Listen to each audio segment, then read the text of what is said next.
Assalamualaikum warahmatullahi wabarakatuh. Perkenalkan nama saya Tiara Syafni dengan NIM 242410102015. Saya dari kelas Basda C. Di sini saya akan membuat video penjelasan pengerjaan soal remedi Basda.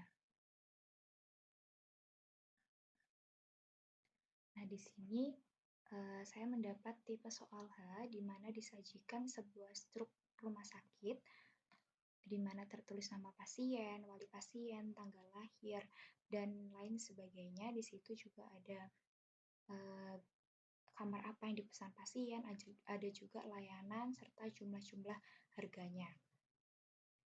Di sini juga ada penjelasan mengenai untuk mendukung nota-nota yang sudah ditampilkan tersebut. Soalnya di sini adalah berdasarkan study case tersebut, buatlah IRD dengan ketentuan. Untuk setiap entity, tuliskan atribut-atributnya, optionality-nya, sertakan juga relasinya dengan tepat. Tandailah atribut yang menjadi primary UID dan secondary UID sesuai notasi yang diajarkan di kelas. Setiap entity menggunakan artificial primary UID, artificial UID dituliskan sebagai atribut. Untuk many-to-many relationship, pecahlah menjadi entity persimpangan. Semua entity ada pada 3NF. Baik, berdasarkan studi kasus tersebut, didapatkan entity sebanyak 6 entity sebelum adanya entity persimpangan. Yang pertama itu ada pasien, ada wali pasien, ada ruangan, ada layanan, ada rawat inap, dan ada transaksi. Dengan pasien itu memiliki atribut nomor pasien, nama pasien, tanggal lahir, dan alamat. Selanjutnya wali pasien itu memiliki atribut ID wali pasien, nama wali. Selanjutnya ruangan itu memiliki atribut nomor kamar, nama kamar, dan harga. Layanan memiliki atribut ID layanan, ada nama layanan, ada harga. Rawat inap juga memiliki atribut ID rawat inap, ada tanggal masuk dan tanggal keluar. Ada juga transaksi itu nomor transaksi, total transaksi, metode, dan status. Ini adalah atribut-atribut sebelum terdapat foreign key yang dari relationship-nya. Nah, itu ada 6 atribut, 6 entity sebelum dipecah menjadi entity persimpangan. Relasinya sebelum itu adalah ini, pasien dengan wali pasien itu one to many. Optionality-nya wajib, karena satu pasien itu wajib memiliki satu dan hanya satu wali pasien. Tetapi ini one to many.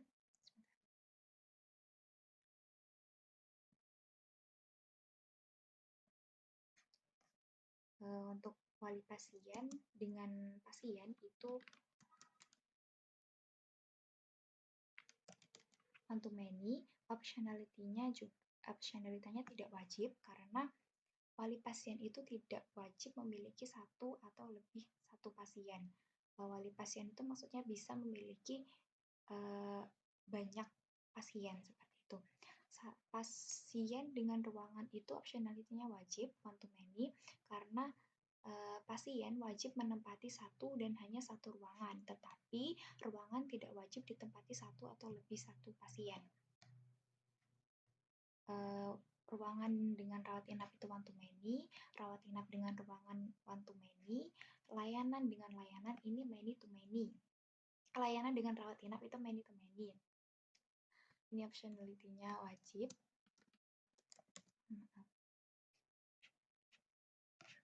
Nah ini, jadi rawat inap itu satu atau lebih rawat inap itu memakai satu atau lebih layanan. Begitu juga dengan layanan.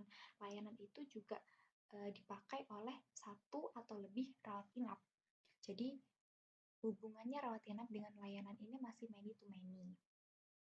Seperti itu. Setelah dilakukan normalisasi atau pemecahan many to many, rawat inap dan layanan ini terdapat entity baru, yaitu entity penghubung, entity detail layanan. Jadi yang menjadi penghubung atau yang menjabarkan lagi hubungan antara rawat inap dengan layanan itu ada entity detail layanan yang berisi ID detail layanan, tanggal masuk, dan tanggal keluar, sehingga relasinya itu ada one to many, data layanan dengan layanan, rawat inap dengan detail layanan juga one to many. Jadi yang awalnya itu many to many antara layanan layanan dengan rawat inap, setelah dilakukan normalisasi dan pemecahan itu didapatkan hasil bahwa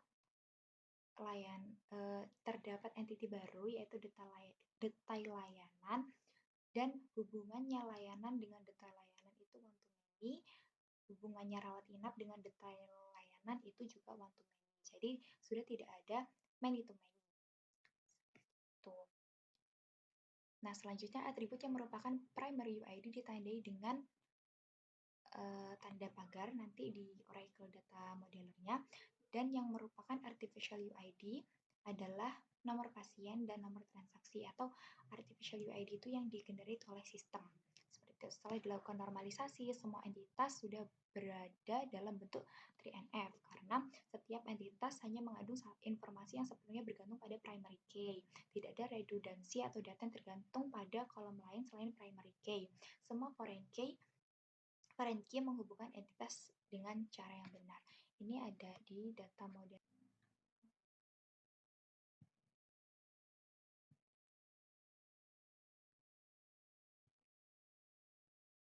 Seperti ini, coba di-generate di engineer.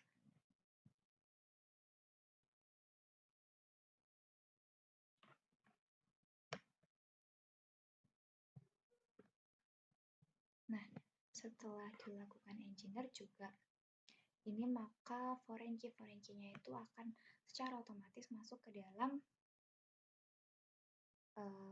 entitas-entitas yang dihubungkan. Seperti itu. Nah, mungkin itu untuk nomor 1. Yang nomor 2 itu sebuah perusahaan organizer mencatat transaksi produk sebagai berikut, namun data transaksi mereka masih disimpan dalam sebuah tabel tanggal yang belum terstruktur dengan baik. Bisakah Anda bantu memperbaiki tabel mereka dengan melakukan normalisasi hingga 3NF? Apakah tabel di atas sudah ideal? Jika ditinjau dengan konsep normalisasi basis data, jawablah dengan menggunakan pecahan tabel. Gunakan tabel seperlunya untuk 1NF hingga 3NF. Berikan alasan di setiap normalisasi yang telah dilakukan dengan jelas. Baik, jadi ini disediakan tabel di mana belum tersusun dengan baik, belum terstruktur dengan baik, karena masih banyak sekali yang perlu diperbaiki lagi. Di sini diminta untuk melakukan normalisasi dari 1NF hingga 3NF. Yang pertama itu ada 1NF, itu first normal form, di mana syarat-syaratnya adalah setiap kolom hanya berisi satu nilai, dan setiap baris memiliki nilai unik. Tidak ada kolom yang menyimpan data berulang atau multi-value atribut yang punya lebih dari satu nilai atau dalam satu sel. Nah, di tabel ini itu sudah memenuhi nilai yang pertama, yaitu first normal form, karena pada tabel ini itu tidak ada multi-value atau dalam satu kolom itu terdapat dua atau lebih dari nilai. Terdapat dua nilai atau lebih. Jadi pada tabel ini itu sudah memenuhi first normal form. Nah, untuk yang kedua itu ada second normal form. Syaratnya adalah sudah dalam bentuk first normal form, seperti yang itu sudah tersajikan. Semua kolom non-primer harus bergantung sepenuhnya pada seluruh kunci utama, bukan hanya sebagian. Nah, di sini yang perlu diperbaiki. Karena di sini ini ada ID lelang, ID transaksi, nama pelanggan. Nah, di sini kan yang kunci utamanya adalah ID transaksi, tapi nama pelanggan dan alamat pelanggan itu tidak bergantung langsung pada ID transaksi. Mereka hanya bergantung pada pelanggannya saja. Untuk produk dan harga produk juga tidak bergantung pada ID transaksi secara langsung. Jadi harus dipecah menjadi beberapa, yaitu ada ID transaksi. Di sini ID transaksi itu ada beberapa kolom yang bergantung pada ID transaksi. Tapi semua ini Semua kolom-kolom ini itu bergantung langsung pada ID transaksi. Tidak ada yang tidak bergantung pada ID transaksi. Untuk yang kedua itu ada pelanggan. Di sini pelanggan juga bergantung langsung pada ID pelanggan. Ini membuat ID pelanggan dan keduanya ini bergantung langsung pada ID pelanggan. Yang selanjutnya adalah produk.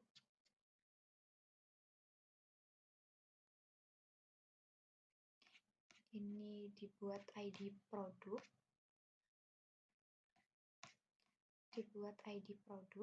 Dan nama produk, kategori produk, harga produk ini langsung berkaitan dengan ID produk, tidak bergantung pada kunci lainnya, seperti itu. Nah, dari ketiga tabel ini maka sudah bisa dipastikan second normal form itu sudah terpenuhi. Nah, yang selanjutnya adalah third normal form. Dari yang sudah dirubah tadi, kolom tersebut, tabel tersebut itu sudah berada pada second normal form, tidak ada transitive dependency atau artinya semua atribut non-primer tidak boleh bergantung pada atribut non-primer lainnya. Berarti yang tadi itu sudah kunci utama, itu atribut-atribut yang lainnya sudah bergantung pada kunci utama. Sebelum dinormalisasi itu ada data redundan atau berulang. Setelah dinormalisasi itu datanya lebih terstruktur dan efisien. Minim redundansi, memudahkan pemeliharaan serta operasionalnya nanti, dan data lebih mudah diupdate ketika sudah dipisah berdasarkan entitas. Jadi jika mengubah nanti sesuai dengan entitasnya masing-masing. Seperti itu. Mungkin cukup sekian penjelasan dari saya, kurang lebihnya mohon maaf. Wassalamualaikum warahmatullahi wabarakatuh. Terima kasih.